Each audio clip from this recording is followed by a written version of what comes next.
Hello friends, this is Himanshu Jain from the Wall Street School. In the last decade or so, we have placed thousands of students in varied fields of finance. In the last video that we've shared with you, we discussed with you in detail about the various career options that you can have in the finance field.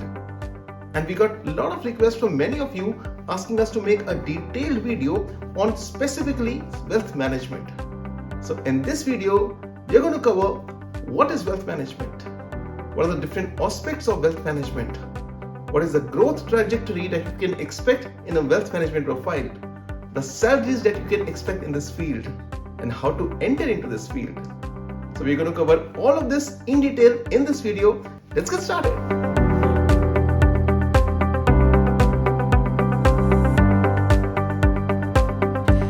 Hello everyone, welcome back to the channel. I hope all of you are fit, fine and safe and are doing amazingly well.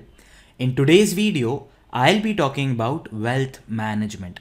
First of all, I'll be discussing what is the exact need for wealth management and what exactly is the meaning of wealth management. What are the various domains of your life where wealth management is required. Then I'll be talking about potential for this industry, how fast this industry is growing, and if there is a tailwind in this industry, the good players in the industry can grow really well. Then I'll be talking about types of wealth management services provided in India, the educational qualification that you need typically in Indian society to enter into this domain, and then I'll be talking about the salaries that you can expect while working in this domain. Okay, so let us start. First of all, let me tell you why we need wealth management with the help of a story. Once upon a time, there was a big giant black elephant, right? And four blind people were asked to tell what object is this. The first blind person touched the tail of elephant and said it is a rope.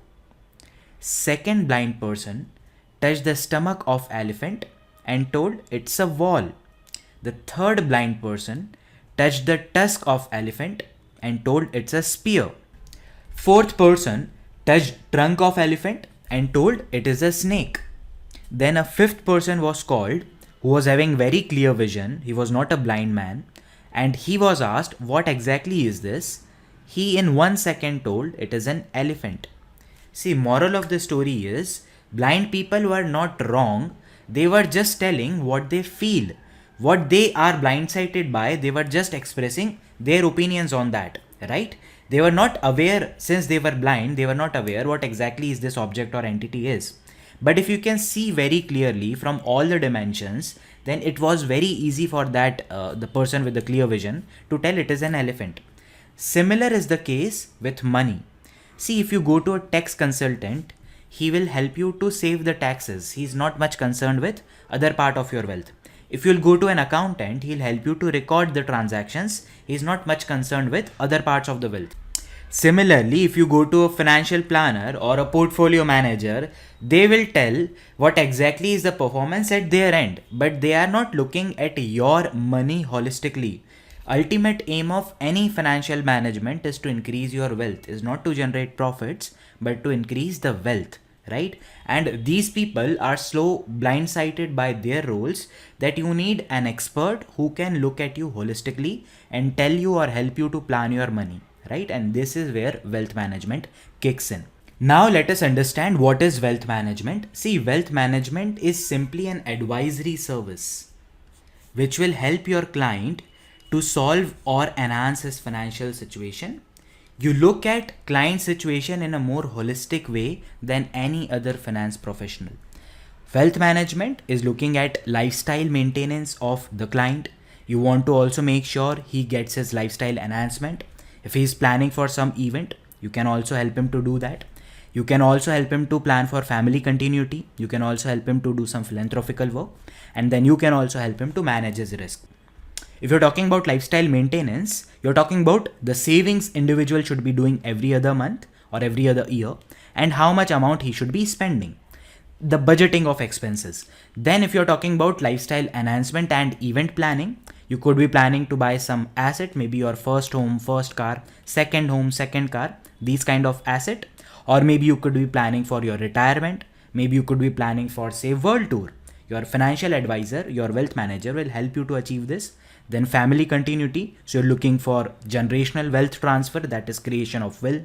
Then you are looking for education planning of children and their marriages. Then you are looking for philanthropical work of some amount of your wealth. You might be interested in donating to some trust, maybe you are interested in creation of a trust, he'll help you to do that. Then risk management, buying insurance, investment allocation, and portfolio rebalancing. So a person who is looking to your wealth from a holistic point of view, an individual would want to do all these works in his lifetime. So a person who is helping you to achieve your entire financial goal and not only looking to your balance sheet or P&L or tax and telling you holistically that this is what is need to be done, and over the period this is how you'll be able to achieve your financial goal. That person is called as wealth manager. Right? I hope you understand what exactly is wealth management. Now let us move ahead and talk about potential of growth in this industry. Ultimately, if this industry is not growing, if this industry is very much saturated, then it doesn't make sense to be a part of this industry as a working professional, right? So let's see the potential of growth for this industry. So current wealth management industry, like when I'm recording this video, it is approximately around $1.25 trillion. And it is expected to threefold, that is reach around $3.43 million by 2030. That is, it will be growing around 11% per annum. CAGR growth rate of this industry globally is expected around 11%, and it's a very healthy growth rate. And if you're a good player among the industry, you can achieve easily 15, 20, 30% growth for next 10 years. And if you can compound your business by 15, 20, 30% for next 10 years, you will be very, very, very wealthy as a wealth manager. See, traditionally, this industry, this wealth management industry, have focused on high net worth individual. And these high net worth individual, if they grow in numbers and their wealth grow, then automatically these wealth managers will be benefited. Though this is changing now because all of us have access to technology. If you're a person who is earning say 15,000, 20,000 rupees per month can have access to robo advisory services, right? So it's changing slowly and slowly, but still the majority of the revenues are coming from high net worth individual, and these high net worth individual are growing really fast in India. So like the growth is expected around 75% between 2020 to 2025 of HNIs, that is high net worth individual, and ultra high net worth individual is expected to grow around 63%. Okay, now let me tell you something about Indian wealth management scenario. Top 20 wealth management companies in India account for $193 billion of asset. And within that, approximately out of $193 billion of asset, approximately $120 billion are with top 5 players. So there is lots of concentration in these top 5 players. Kotak Mahindra Wealth Management Division, ICICI Private Banking, IIFL Edelweiss and BNP Paribas. These 5 players are very much able to capture very big part of market. But understand this is hardly what? $200 billion of asset under these wealth management divisions. We talk about India being $5 trillion economy. This is not even a very significant part of asset that is yet to come into this industry, right? As and when our net worth increases, our GDP per capita increases, then where will this money go to be managed? To the wealth managers, right? And ultimately this industry is growing to grow because India is a growing economy, and you can be part of this industry and you can grow at a much faster pace.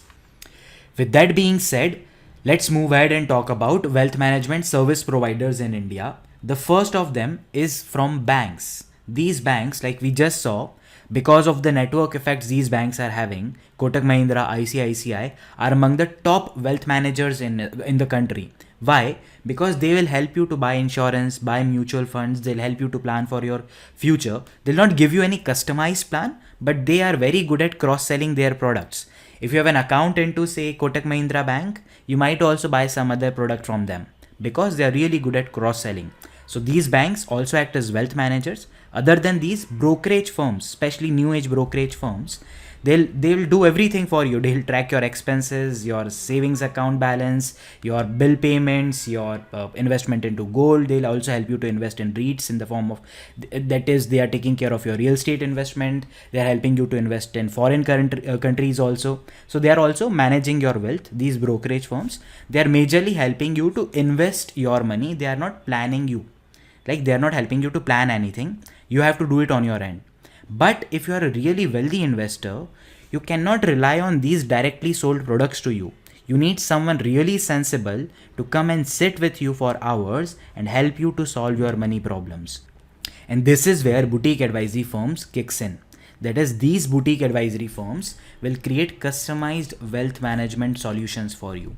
They will understand your current financial position, they'll understand your financial goals, and then they'll understand the stream of income that you are having, and then ultimately will help you to achieve these goals. And ultimately, see, wealth also have a purpose. There is no sense of piling up wealth if you are not going to enjoy it, if you are not going to use it. So these boutique advisory firms especially have a very big role to play, since they cannot cater clients on individual basis. That they have to rely on high net worth individuals to bring their operations to sustainable level.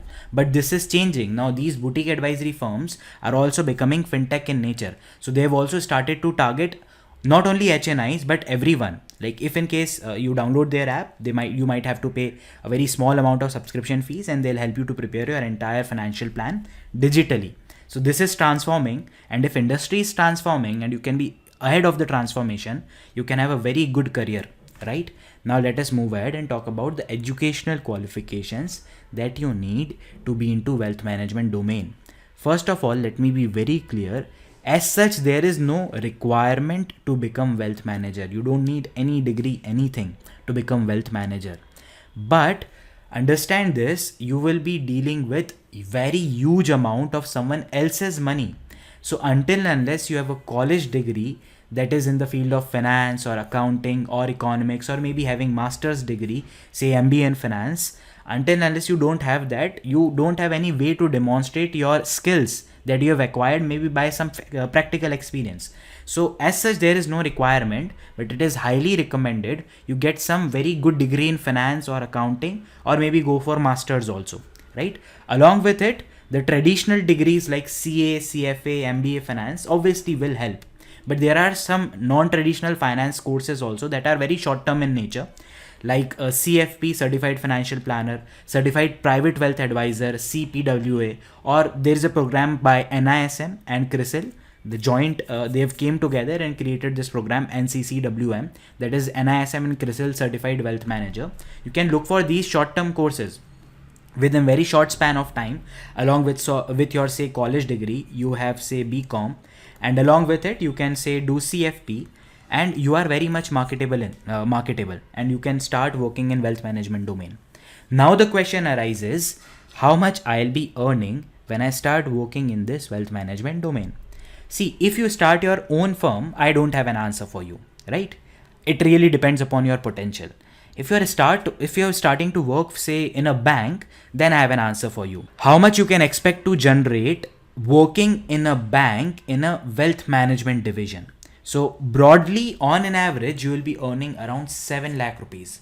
On lower side, it will be around 5 lakh rupees. On higher side, it could be around 11-12 lakh rupees. But on an average, you will be earning 7 lakh rupees. That is, you will be taking away 55-60,000 rupees per month to your home. And just to prove this point, let me show you data from multiple banks. If you're working in Citibank, your payout is really high, 16 lakh rupees on an average, because this is not an Indian bank. They are specializing into wealth management. If you talk about other banks, let's say IndusInd, Tata Capital, there's something called as Fisdom, or you can talk about HDFC, SBI, Kotak Mahindra, Yes Bank, IIFL, Motilal Oswal, Anand Rathi, ICICI, all the traditional names. You will see it's on an average around 7-8 lakh rupees. Alright, obviously there could be some higher instances also. These are exceptional cases, but I don't expect every individual who is working in this domain of wealth management in a particular bank will reach 17, 18, 19, 20 lakh rupees package per annum. Right? But you can have a very decent lifestyle doing this. And once you get enough experience, maybe you can plan your own venture. Right? So this is the salary that you can expect while working into wealth management division of a particular bank. Okay.